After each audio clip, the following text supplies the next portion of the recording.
Tony, the fake wise guy, Pizza's gay dating ad. I'm looking for love, and maybe a GoFundMe. Hey there, fellas, name's Tony. Some call me the slice that cried mobster. I'm a 58-something bachelor with the body of a deflated calzone and the confidence of a guy who thinks he's on The Sopranos, but ain't even in the background shots. I spend my free time live streaming from a evader, arguing with Hellcat, and threatening the internet like it owes me child support. I got no job, no teeth, and no clue, but what I do got is heart, hunger, and half a sub sandwich from last night. I'm looking for a real man who can handle a loud mouth, a low IQ, and a love life that smells faintly of regret and wet socks. Must enjoy long rants about rats, cold pizza breakfasts, and conspiracy theories involving YouTube moderators. Turn-ons, gas station wine, old t-shirts with holes, attention, any kind. Turn-offs, responsibility fax mirrors. If you think you can handle a washed-up wannabe wise guy with a heart full of marinara and a head full of delusion, swipe right, forget about it. Mugs, what the fuck you doing in there, you prick?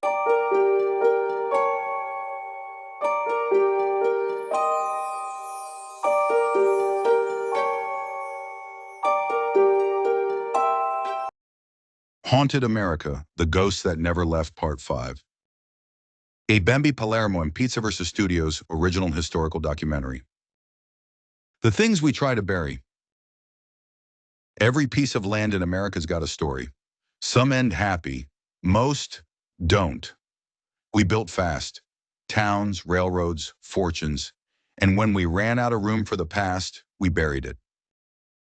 Problem is, the past don't stay buried. You can pave over blood. You can build a mall over bones. But when you do, the ground remembers, and every now and then, it reminds you. Tonight, we're visiting places where that reminder never stopped, places soaked in history and haunted by what history left behind. From California's cursed mansion to Colorado's mountain palace, from the corridors of madness to the halls of deceit, these are the places America built, and the ghosts that refuse to move out. This is Haunted America, The Ghosts That Never Left, Part 4. The Winchester Mystery House, a labyrinth for the living and the dead. In San Jose, California, sits a mansion that makes no sense. Doors open into walls. Staircases rise straight into ceilings. There's windows inside other windows, rooms inside rooms. It's called the Winchester Mystery House, and it was built by one woman running from ghosts. Sarah Winchester was born into privilege, educated, cultured, married to William Winchester, heir to the rifle empire that armed America's westward expansion. But in less than a decade, she lost her infant daughter to disease, and then her husband to tuberculosis. By 1881, Sarah was alone and sitting on today's equivalent of $500 million, all made off a weapon that left thousands dead. Legend says she went to a spiritualist in Boston who told her she was cursed, that the souls killed by Winchester rifles would never rest until she did. But if she built a house constantly, endlessly, she could keep them confused and they'd never find her. So she did. For 38 straight years she built. No architect, no blueprint, just construction. Day and night carpenters worked. If a hammer stopped, she said, the spirits will find me. The mansion sprawled across 24,000 square feet, 160 rooms, 10,000 panes of glass, 2,000 doors, a staircase with 44 steps. That goes nowhere. A window in the floor, a skylight in the basement. Was she crazy or haunted by grief too heavy for one person to hold? Historians think she suffered from complex trauma, maybe even survivor's guilt. Her home became a physical manifestation of her mind, fragmented, twisting, without closure. Even after she died in 1922, the workers swore they still heard hammering in the walls. Visitors report cold spots, doors opening on their own. And in the seance room, where Sarah met the dead every night at midnight, tour guides say candles flicker when her name's spoken. Sarah Winchester built her empire on guilt, and her mansion became her apology. Some say it's the most haunted house in California. Others say it's just the most honest. Next up, the Stanley Hotel, a beautiful place for bad dreams. Up in the Rockies, there's a hotel that glows like a pearl in the dark, beautiful, isolated, and a little too quiet. The Stanley Hotel was built in 1909 by Freeland Oscar Stanley, the same man who invented the Stanley steamer automobile. He was a businessman, an optimist, and a man who beat death after he was diagnosed with tuberculosis. His doctor told him, "If you want to live, get fresh mountain air." He did, and he recovered.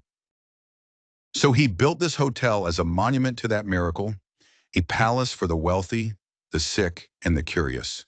White columns, grand pianos, the smell of cigar smoke and mountain pine.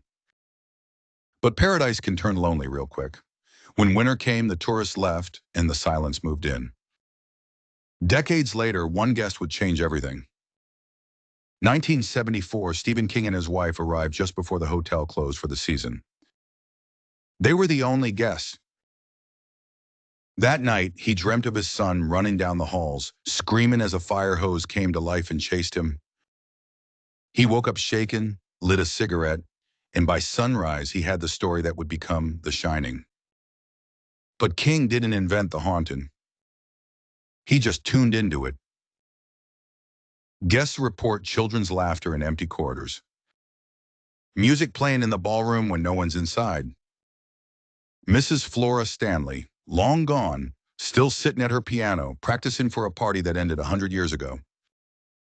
Room 217 is the epicenter, where King stayed, where a housekeeper was once blown across the room by a gas explosion in 1911 and survived. Now her spirit said to tidy up after guests, folding clothes and tucking sheets like it's still her shift. Science says it's in our heads, the altitude, the isolation, the power of suggestion. But when you're standing in that grand hall and the chandeliers sway even though the air's still, you realize some stories ain't fiction. They're just well-documented hauntings. Next stop, the Trans-Allegheny Lunatic Asylum, a sanctuary that turned into a cage. If hell had an address, it'd be Weston, West Virginia. Right there, behind the gates of the Trans-Allegheny Lunatic Asylum. Built in 1858, opened in 1864, it was designed as a beacon of hope. The Kirkbride plan said architecture itself could heal madness, with open air, sunlight, and beauty. But by the 1950s, that dream had collapsed.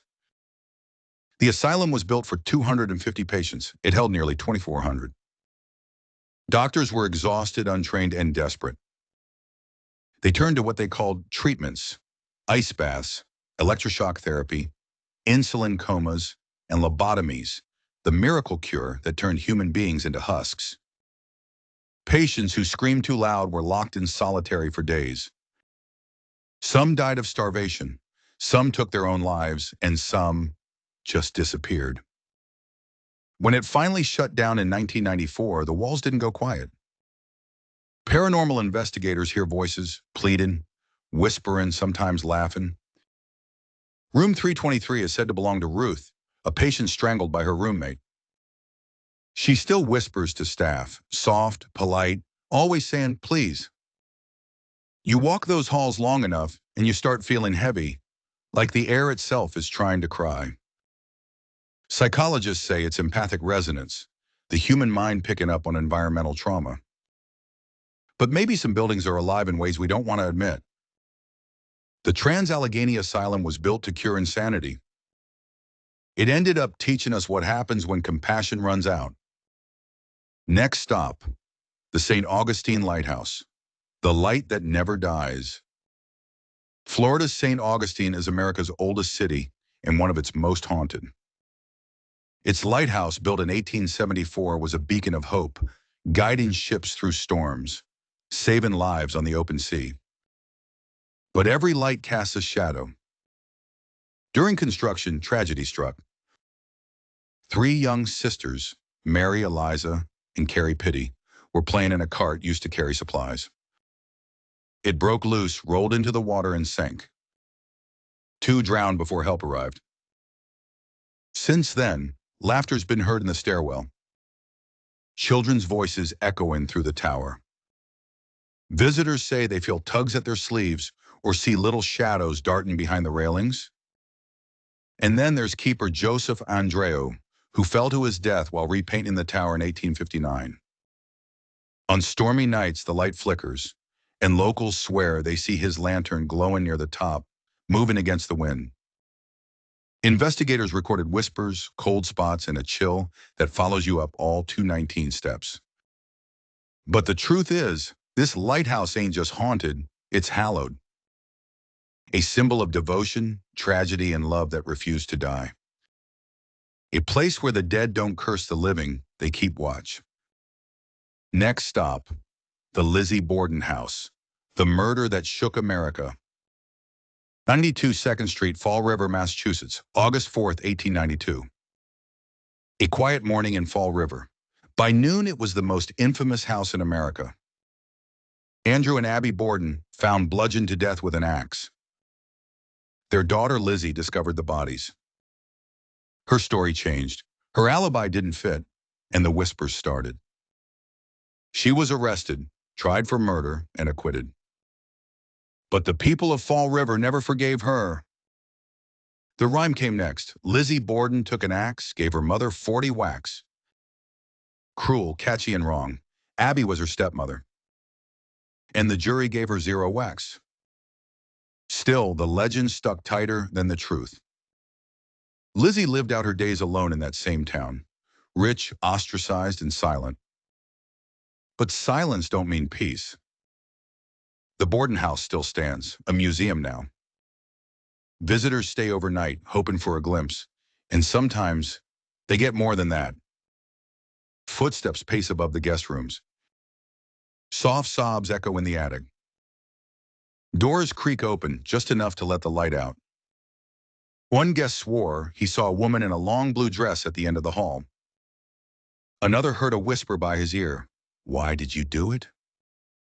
Thermal cameras catch cold shapes moving through the parlor. Voice recorders pick up fragments. "Father, blood, not me." Historians argue whether Lizzie did it. Psychologists say she lived her life punished by the story, not the crime. Maybe she was a killer. Maybe she was just a woman the world couldn't stand to see angry. But whoever's guilty, this house remembers. And it don't let anyone forget. Every clock in that place ticks a little too loud. Every mirror feels like it's watching. And every night, the floorboards groan like they're trying to tell the truth. America ain't haunted by the dead. It's haunted by what it's done to the living. The Winchester House, gilt in wood and glass. The Stanley, isolation echoing through elegance. The Asylum, proof that cruelty wears the mask of care. The Lighthouse, love refusing to leave. And the Borden House, a mystery that turned a woman into a monster just because the world needed one. Every ghost story's just history with the door left open. They linger because we never said sorry. The truth is, the past don't stay put. It walks, it talks, and it asks questions in the dark we still ain't brave enough to answer. I'm Bambi Palermo, and this has been Haunted America, The Ghosts That Never Left, Part 4. And remember, ukuanononon suriyamunin. You can lock the doors. You can paint the walls. But in this country, every ghost's got an address. Thanks for watching. When I go into that ground, I won't go quietly. I'm bringing my crown. When I go into that ground, oh, they gotta bury me face down. From the rubble, what do I see?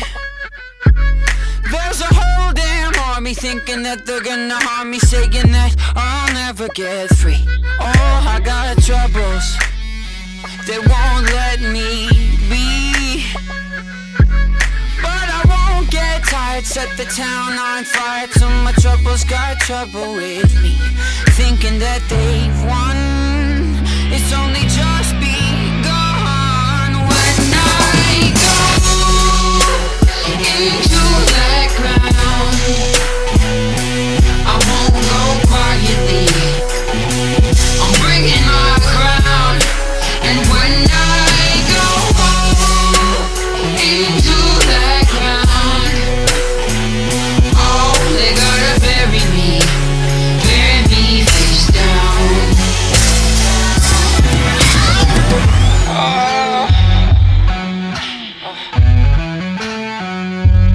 I've been on the run since I was a boy, but now I'm done running. Got another thing coming, watch my enemies get destroyed. Oh, I got troubles of more than one kind, but I never sleep. Gotta bury me 6 feet deep where the sun don't shine.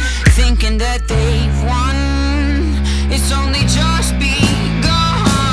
When I go into that ground, I won't go quietly, I'm bringing my crown. And when I go into that ground, oh, they gotta bury me face down.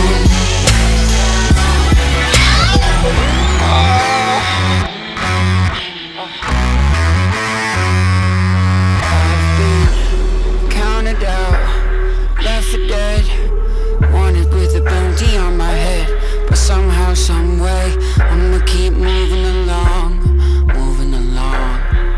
Been counted out, left for dead, wanted with a bounty on my head, but somehow, someway, I'ma keep moving along, along. Thinking that they've won, it's only just begun.